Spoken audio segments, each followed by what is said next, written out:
How's it going, guys? My name is Zach with the Movie Castle, and today we're going to be continuing my Sharks of Summer series. For those of you guys who are new around here, during the summer, at least once a week, sometimes twice if I'm feeling like it, at least once a week, I'm going to be covering a shark movie, and this week we got a new direct-to-video from the Walmart. So of course I'm going to pick it up and try to review it as fast as I can. This is Shark Huntress. Shark Huntress from 2021, starring Katrina Grey and directed by John Riggins. Now, as far as I know, maybe my YouTube searching skills aren't great, but as far as I know, I'm the only one that's actually reviewed this. Now, granted, I say that, and I'll post my video and 20 other people will probably review it, but I went to see what other people thought of this movie, and I couldn't find anyone, so I figure I'm here to say something about it. But this is probably because, note the year on this movie, 2021. This is probably a true direct-to-video. And I say that because if you look at direct-to-video movies and you look at the year they came out, a lot of times it's the previous year. You see, they've had either like a festival circuit they ran, or they streamed somewhere in some, some capacity. So a lot of times they've been out for a bit, but they didn't reach a wide audience until they went direct-to-video. But this one, 2021, probably is a true direct-to-video, probably just hit the Walmart just now. So that is pretty cool to see a true direct-to-video. Now I go into Walmart and I see this cover, Shark Huntress. That's really cool. You get her in a bikini standing on this pier, and she's got the spear gun in her hand. The shark is leaping up at her, giant big shark about to eat her, but she's unfazed because she's the Shark Huntress and she's gonna kill it. Now, I was hoping for like an Asylum version of those over-the-top female action movies. Like, for those of you who remember, they used to be everywhere, like, especially when I was growing up. Think the Resident Evil movies or the Underworld movies. There's a whole bunch of movies where it was a really cool lady. She would come in and she would just start shooting up everything and things would explode. And they were really cheesy but really cool, and I really did love them growing up. Now, I was hoping for, like, an Asylum level, and Asylum is low budget. But this is micro budget, a few steps down from low budget to get to micro budget. And if you've seen a micro budget movie before, you basically know what to expect. This is not an action movie. They don't have near enough budget to be an action movie. The shark only kills like 3 or 4 people, and they're not in any super spectacular ways. And minor bit of a spoiler, but I want you guys to know this going in. This is called Shark Huntress. The Shark Huntress never kills a shark in this movie. Shark Huntress never kills a shark. That is a red flag. But another thing too with this movie is the real evil is not the shark. It's big plastic. And there are some preachy moments, and that is going to turn a few of you off. But with all that being said, for micro-budget films, this does an okay job. Like, it has a clear main character, and the plot is relatively focused and relatively straightforward. And I know that shouldn't be a thing you have to compliment movies for, but that being said, like the last direct-to-video Walmart shark movie, Apex Predators, you can tell that movie was made for next to no money, and they tried really hard, bless them and all that. But that movie was so disorganized. There was too many characters that would pop up and disappear. The plot had no sense of direction. And yeah, this is a step up from that just because they got all their thoughts organized and put them together in a logical way. And it's watchable, but it is definitely super micro budget. They don't have the budget to do a lot of what they want to do, and there's a few weird low budget movie problems. And we'll get into that in a bit. That being said, let's go ahead and talk a bit about the plot. No major spoilers, but I do want to say my piece on a few plot points. And make sure you guys have a basic understanding as to what this movie's about. So that being said, let's just dive right in. This movie, we open up finding that there's a coastline where sharks are attacking people more than normal. There's not supposed to be a great white shark for like 1,000 miles from here, but for whatever reason, one's been killing people. So the shark's attacking this coast. I'm not 100% sure where the coast was supposed to be. I know it's not in America. There's this weird line later where the main girl leaves and some bad guy pulls out his phone, "An American girl was just here," which is kind of a weird line, because the main girl has a very thick non-American accent, and you wouldn't immediately say, "That's an American girl." Maybe he saw some sort of ID or something and was able to put it together, but a weird line. But yeah, it's this coastline, sharks are attacking people. We cut to California where we meet the main girl, and the main girl gets a phone call and says that her mother has disappeared. She should go and investigate, and they don't know if she is off on her own doing something crazy, if someone murdered her, if a shark ate her. So they're worried, they don't know what happened. She flies down to this beach and meets her mother's team. Her mother was a scientist working on an algae that she could grow and turn into a plastic substitute that would be biodegradable. And you get to meet her team. You get most prominently this old guy with a big beard and a beanie who's kind of the alcoholic conspiracy theorist guy. He'll drink and he'll start calling sharks sea aliens for some reason. I don't know, a crazy character. You also get this girl who's the tech girl who can do anything with technology. And, she's useful. A little cringe towards the end. She starts talking with emojis. Like someone will say something and she'll go, thumbs down emoji. Which, that's not great, but whatever. Then you get two young men who I'm not really sure what they do. They seem to be in the movie primarily to give the woman someone to talk to.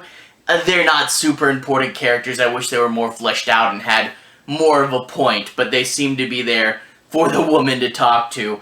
So you get this team, and they start to talk about how the mother's disappearance probably had something to do with Big Plastic taking her out, so a little bit of a conspiracy movie there. There's lots of money tied up in Big Plastic, and they talk about how she was seeing, and may be romantically involved, they never know for sure, with this mysterious scientist, and they don't know what the mysterious scientist's goals were, but they begin to suspect she had something to do with he had something to do with her disappearance. And they need to find the mother's secret laboratory, because yeah, the mother had a secret laboratory that she just wouldn't invite anyone over because the research was so top secret, because if Big Plastic knew, they would take her out and burn down her laboratory or something. So they need to find the lab, and they need to find the chemical equation to turn this algae into biodegradable plastic. And the movie, they spend, looking for the secret lab. Now, let's get into specifics. I guess first off, we'll talk about the acting. The acting isn't as atrocious as I've seen in a lot of other low-budget movies. It's relatively standard and for the most part okay. It does feel more like line reading than acting, but you can tell there are a few people that are trying. It does every now and then lead to some weird moments, and there is a few scenes like whenever someone gets really mad, they have to punch the other person. Like, it really comes out of nowhere. It's like, oh, well, I'm gonna say something that makes you mad. Oh, you made me mad. And it really just does feel awkward. Another awkward moment, there's one line where it goes, your mother was doing something. I forget what she was doing. And the main girl goes, oh, past tense? You really think my mother's dead? Or something along those lines. But my point is, the guy says has was, which is such weird bad grammar, but they were trying to stress that it was in the past. I think the deal was the line was supposed to be him correcting himself. Your mother was. I think that's how it's supposed to be read, but it was just read straight. And at first I was like, what? Did he really just say has was? And I tried to turn on the subtitles, but this DVD has no subtitles. You pull up the main menu, and it's play movie and trailer, and there's no subtitles, and I believe actually no chapters on this, so a pretty bare bones DVD. But yeah, you get the has was, which is weird, and then you get the preaching about big plastic, which really does feel like they're turning to the audience and giving you a lecture about big plastic and the evils of it, and it's really, really straightforward and awkward, and it's like, gee, I wanted to watch a shark movie, I'm getting lectured about plastic. Now, I'm not gonna bog this review down with a big lecture on all my thoughts on big plastic, but I do want to say that it's not a super easy issue. Obviously, don't be a jerk and don't litter, but if we really wanted to solve this problem, you'd need to put a ton of work into it, and I'm not going to bog down a 10-20 minute review with my thoughts on big plastic. But that being said, it's a shark movie. It should be focused more on the sharks, and when you get to these scenes where it's all talking about plastic and it turns and it talks to the camera, it's like, I'm watching a lecture on plastic by people that make shark movies, and it's a big complicated issue, and we don't have near enough time to actually discuss it during a shark movie, but it takes time out of the movie's runtime to try, and it's not what I signed up for, it's not what I'm here for. I wanted to see a lady kill a bunch of sharks, and I don't get that, and instead I get big plastic lectures. It's definitely not the best, but you also get weird things like they do a plastic lecture talking amongst their group, who I assume everyone in this group already knows this stuff, so I don't know why they're going so big into it here, but they talk for a bit, and this girl pulls out a video of the mom talking about big plastic, and she goes, oh, I just got finished editing this, yet it seems to just be a straight lecture with no cuts in it, so I don't really know what that was about. But yeah, so just got finished editing this one-take video, and then they go, why, she's in a laboratory, where is that? And it's a very obvious green screen, so there is some of that. But anyway, there is a few things with the plot. They're looking for this lab. They're trying to find it, and when they do get to the solution as to how they finally find the lab, you're like, that was dumb and we wasted a lot of time. But there's one part where they're looking for the lab, and they literally, the main girl and this other guy are just walking down the coast, and you're like, that's your plan to find the lab. But also, you get the other doctor, which, is kind of in it for himself, so he's a villain, and then you get the big plastic people, which are always talked about, always built up to be this big threat. You don't really ever see them. They go to get their scuba diving course, and the two people that are doing the course are supposedly in league with big plastic, and their plan is she's doing certification in a pool that comes up to about here, so she's doing a dive test, and she freaks out thinking about the shark, and the evil divers are just letting her freak out, and her boyfriend comes and pulls her out of the pool, and he's like, you tried to kill her, and another awkward punch there, but all she had to do was stand up. That's her plan, to kill her. Their plan is to let her freak out and drown in a pool that goes up to here. That's like their biggest attack against her. Like, an attack that all you'd have to do to stop it is calm down for a minute and stand up, and they don't even try to stop the boyfriend. Like, big plastic, very, very threatening in this movie. Yeah, sure. You do get, I'm not going to spoil it exactly, the final fight is super anticlimactic and quick, and that's what a lot of the action in this movie is really anticlimactic and quick, you know? There's, like I said, 3 or 4 shark deaths in this movie, and they do the, you know, cut in with footage and then cut to the actors. It's good enough stock footage, but you know what it is, and it's quick cuts. They actually did put some real fake blood in the water, and they actually did have a shark fin for this movie, so okay, but it is quick cuts. You know what that is there.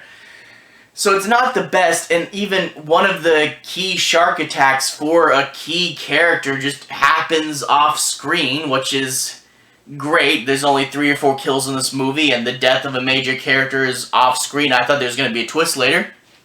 No. And then one of the other main characters, waist high water. So everybody loves that.